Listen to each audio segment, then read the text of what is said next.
Hey, everybody, welcome back to another episode of JQLM Radio's Community Corner with your girl, Lady J, right here on JQLM Radio, a division of Ego Entertainment Network. And of course, we have another amazing guest that is doing good in their community and abroad. But before we get into introducing who our guest is, please take a moment to engage with me for a minute as we get these formalities out of the way, as always. So, if this is your first time tuning into the show or to JQLM Radio and you would like to share with your family, friends, and followers on all the different ways that they can tune in, this is what you would share.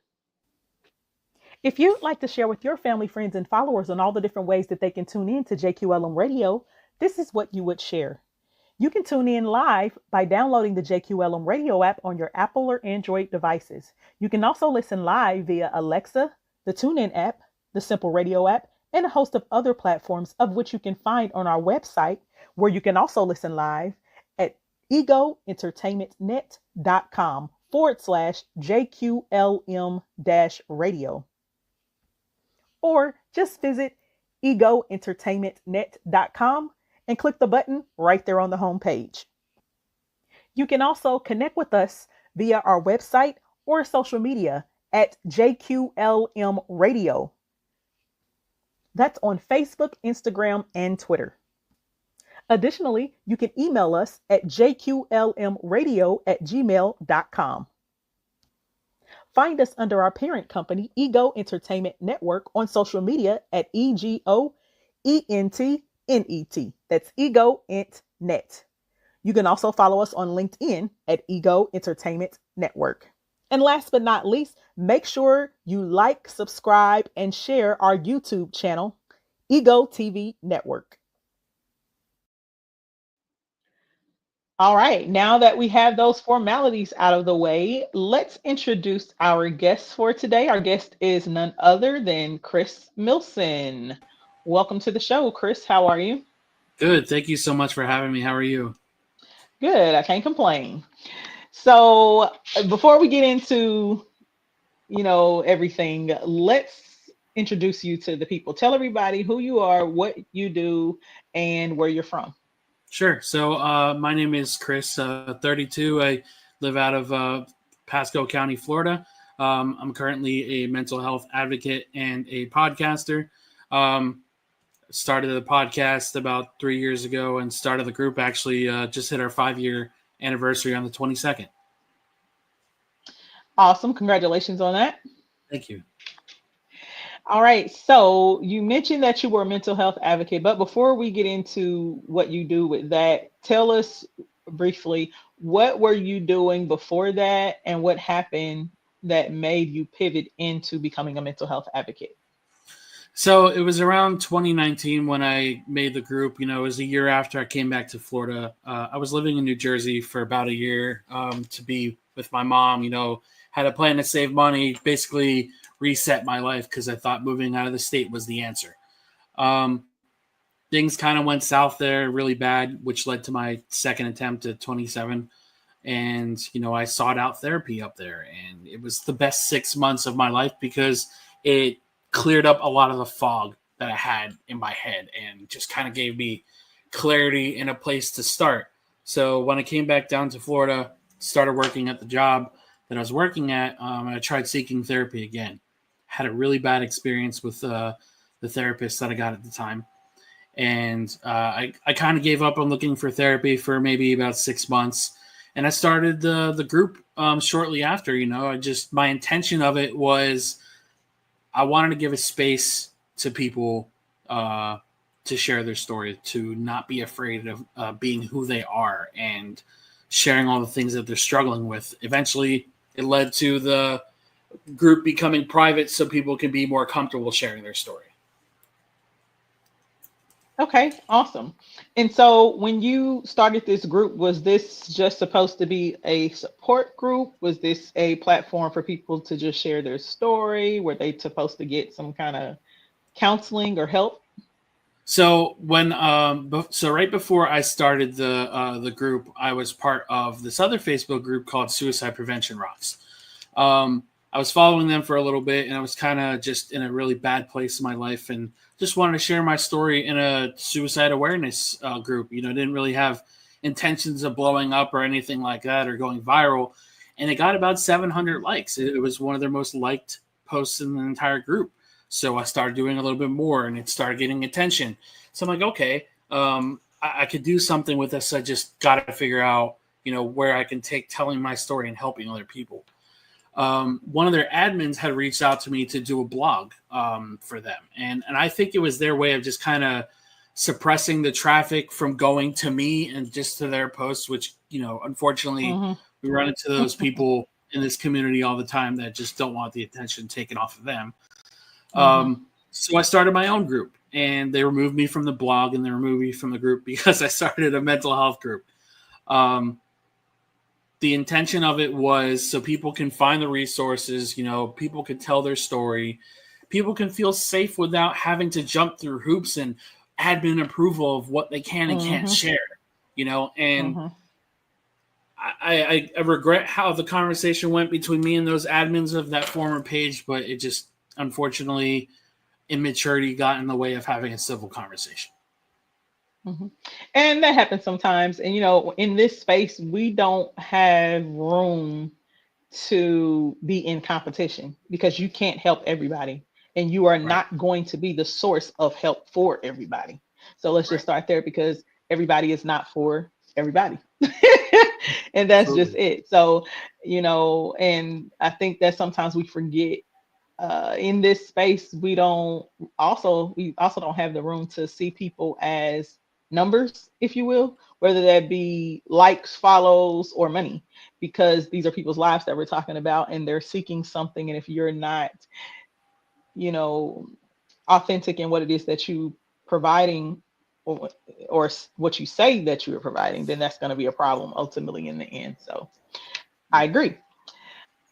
So I would say that I commend you on what you did, creating the platform and giving people the opportunity to share what they want to share, how they want to share it, because not everybody's delivery is going to be pretty, and what it is that they have to share concerning their own story, but everybody's story is their story. That's their truth. So 100%.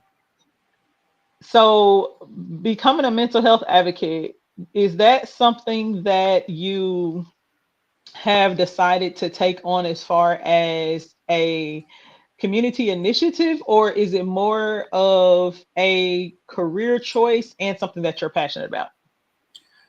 So I'd say a little bit of each of those. I'm severely passionate about mental health, and eventually I would love for it to lead somewhere down a career path in the mental health field.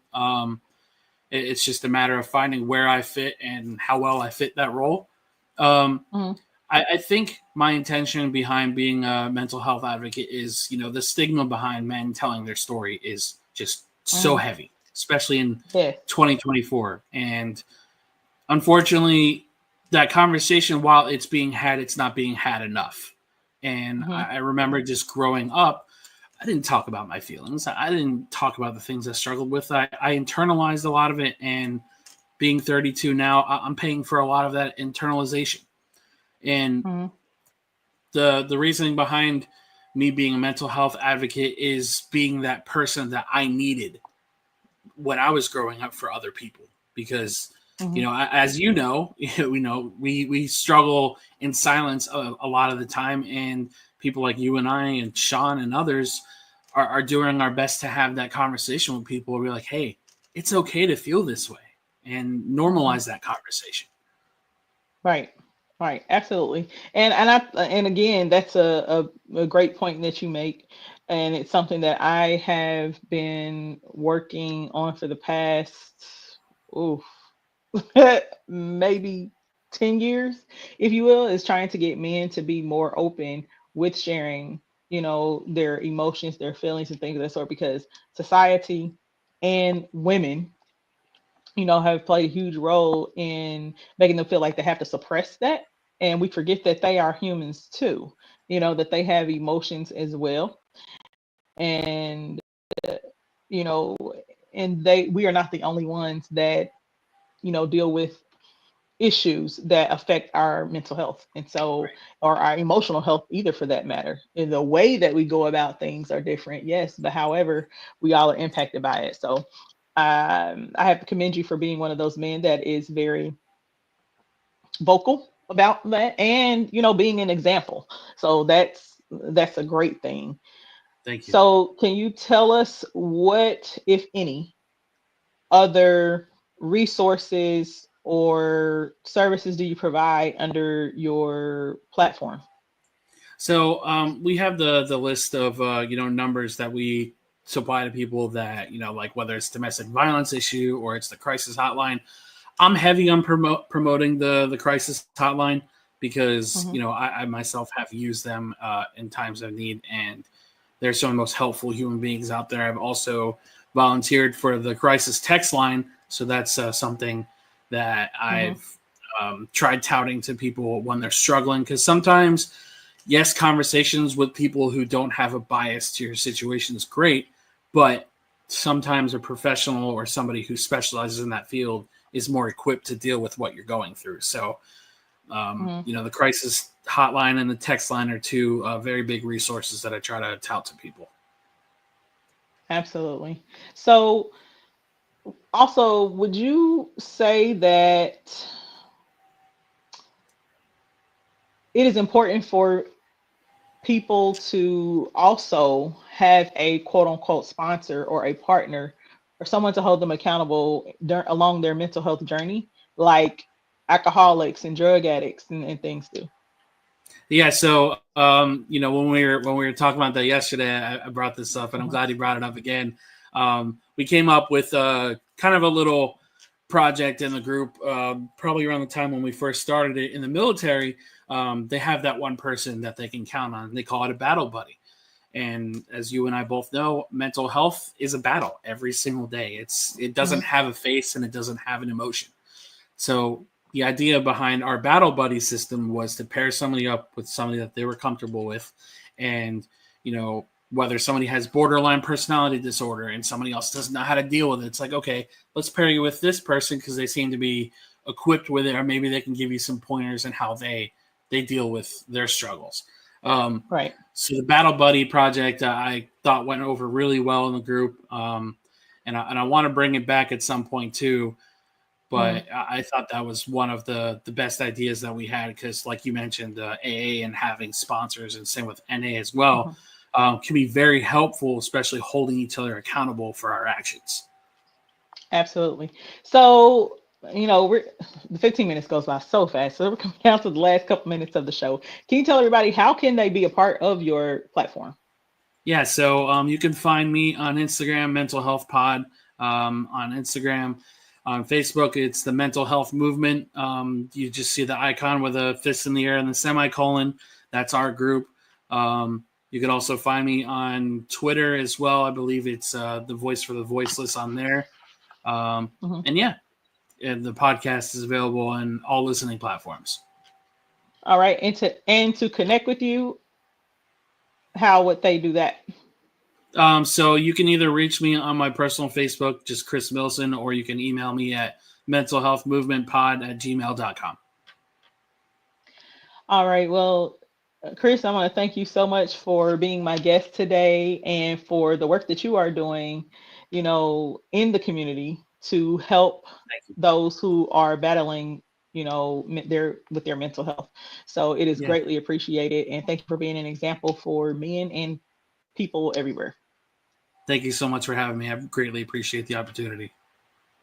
No problem. All right, you guys, we have come down to the end of our show, JQLM Radio's Community Corner, with your girl, Lady J, right here on JQLM Radio, a division of Ego Entertainment Network. So until next time, thank you all for tuning in, and we will see you again next week.